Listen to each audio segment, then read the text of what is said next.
Halo teman-teman pecinta catur, kembali lagi Tarigan Catur Channel. Grandmaster Hikaru Nakamura berhasil mengalahkan Grandmaster Fabiano Caruana ya dalam pertandingan babak ke-8 turnamen FIDE Candidates 2022. Partai ini tak ubahnya dalam tanda kutip menjadi partai balas dendam ya dari Grandmaster Hikaru karena pada partai sebelumnya, yaitu pada pertandingan babak pertama turnamen yang sama, Grandmaster Hikaru kalah dari Grandmaster Caruana saat memakai buah hitam.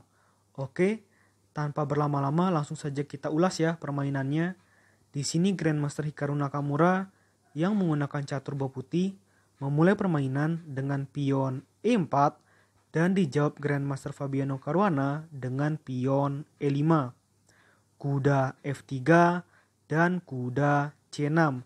Di sini Grandmaster Hikaru lebih memilih pembukaan Ruy Lopez, ditandai dengan langkah gajah ke petak B5. Pion ancam gajah masuk dalam variasi pertahanan Morphy ya, dan gajah A4. Kuda F6 dan rokade pendek oleh putih. Kuda pukul pion di petak E4 dan pion D4. Pion ancam gajah dan gajah mundur ke petak B3. Pion D5, pion pukul pion di petak E5 dan gajah E6. Pion C3 mencegah ya agar kuda hitam ataupun nanti pion hitam tak bisa maju ke petak D4. Gajah C5 dan kuda D2. Rokade pendek oleh hitam dan gajah C2. Di sini gajah dan kuda putih mengancam 2 kali kuda hitam.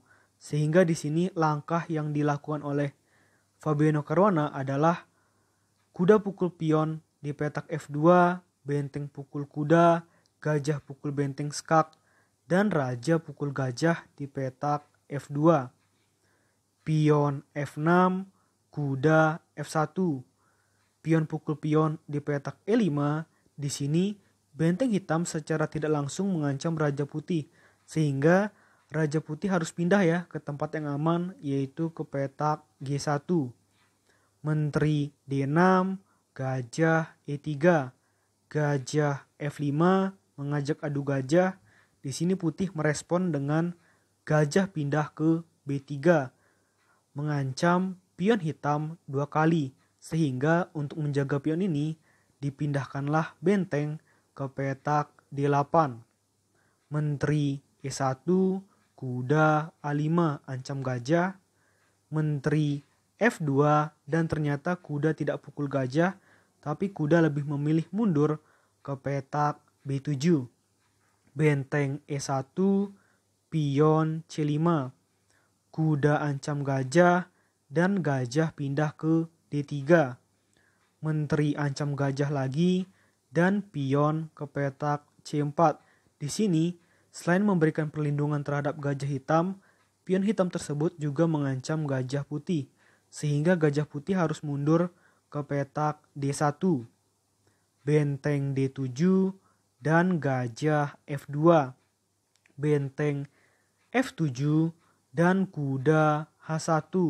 Tujuannya untuk menambah perlindungan terhadap gajah putih petak gelap yang ada di petak F2. Karena cepat atau lambat pion hitam ini akan maju untuk menyerang kuda putih. Dan langsung saja oleh hitam pion ke petak E4 sehingga kuda D4. Menteri G6 dan pion H4. Kuda C5, pion ancam menteri. Menteri D6, gajah G4. Pion H6, menteri E3. Menteri F4, menteri pukul menteri di petak F4, benteng pukul menteri, dan kuda ke petak E6 dengan tempo ancam kedua benteng hitam.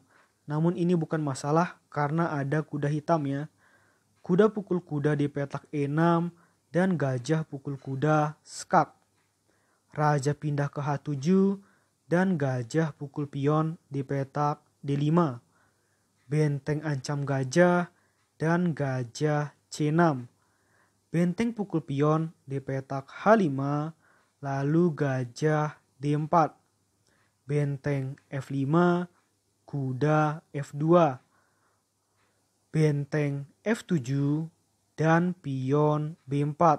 Di sini Fabiano Caruana melakukan blunder ya dengan langkah pion ke petak H5. Ini membuat Grandmaster Hikaru posisinya jadi unggul plus 4,5. Sebelum langkah blunder ini, Hikaru hanya unggul plus 2,1. Sebelumnya partai ini masih sangat ramai, masih mungkin Grandmaster Fabiano Caruana untuk menang, tapi setelah langkah ini, maka Fabiano Caruana makin sulit. Hanya untuk mendapatkan remis saja pun juga sulit, karena untuk partai sekelas Grandmaster, keunggulan plus 4,5 ini sudah sangat-sangat besar.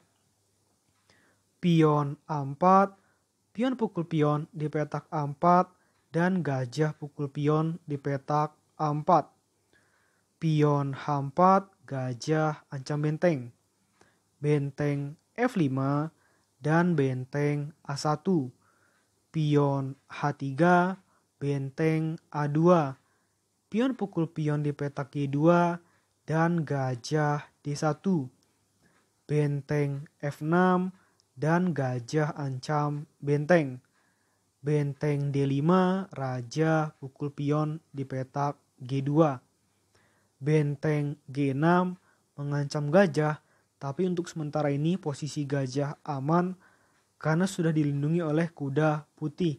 Namun untuk menambah safety atau menambah kekuatan perlindungan terhadap gajah putih, maka dipilihlah langkah raja ke petak G3. Gajah F1, gajah D4 mencegah ya agar benteng hitam tidak bisa masuk ke pertahanan dari putih. Lalu gajah D3 dan raja F4. Raja G8, gajah ancam benteng. Benteng H6, kuda ancam benteng lagi. Benteng D6 dan kuda ancam benteng lagi. Benteng B5 dan gajah ancam benteng. Jadi di sini terus ya, Hikaru Nakamura mengancam kedua benteng dari hitam. Benteng F6 dan raja E5. Raja F7 dan kuda D5. Di sini mungkin bagi hitam untuk memindahkan bentengnya lagi cukup repot ya. Dan menurut analisa komputer, langkah benteng pukul gajah ini adalah langkah yang pas untuk menghindari dari tekanan-tekanan putih. Ketimbang mungkin benteng pindah ke sini. Padahal kalau dari segi materi jelas untung ya. Atau maksudnya jelas tidak rugi ya bagi benteng hitam kalau pindah ke H6. Tapi dari segi posisi benteng pukul gajah ini cukup solid. Raja pukul benteng di petak F5 dan pion ke petak E3. Jadi di sini ada open skak dari gajah hitam kepada raja putih. Raja E5, pion E2. Selangkah lagi pion hitam promosi. Ini memang posisi cukup berbahaya, tapi dapat diredam ya oleh Grandmaster Hikaru Nakamura lewat langkah-langkah yang bagus. Gajah F2 dan benteng B8. Gajah E1, benteng skak di petak E8, lalu raja F4.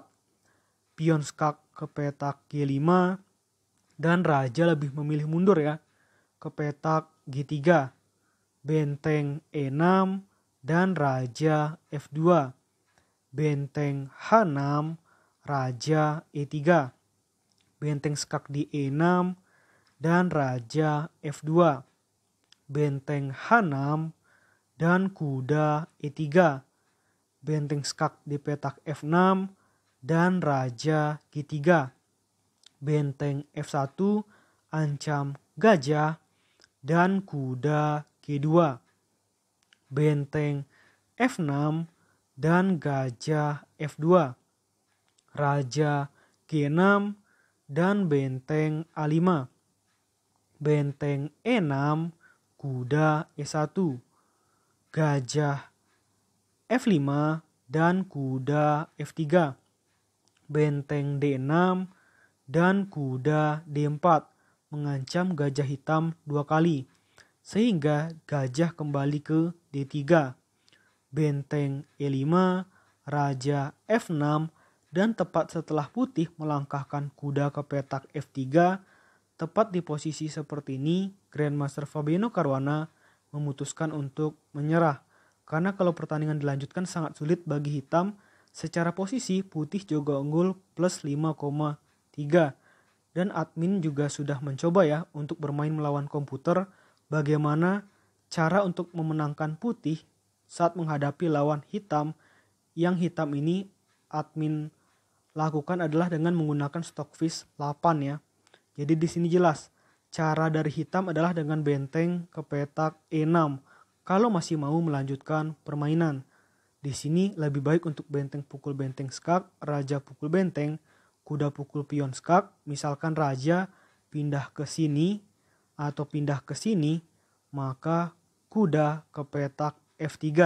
Nah, tujuannya di sini dari putih adalah untuk mencoba mengganggu posisi gajah hitam plus untuk segera mendapatkan pion hitam yang ada di petak E2 dan pion hitam yang ada di petak C4. Kalau ini berhasil, maka pion putih yang di petak C3 ini akan berhasil promosi menjadi menteri dan akhirnya akan memenangkan dengan skakmat. Sekalipun sulit bagi gajah hitam ini untuk dimakan, karena gajah hitam ini akan terus kabur supaya menjadi penyelamat bagi raja hitam. Oke, menurut admin Tarigan Catur, video kali ini cukup ya. Nantikan video-video selanjutnya. Tetap di Tarigan Catur Channel.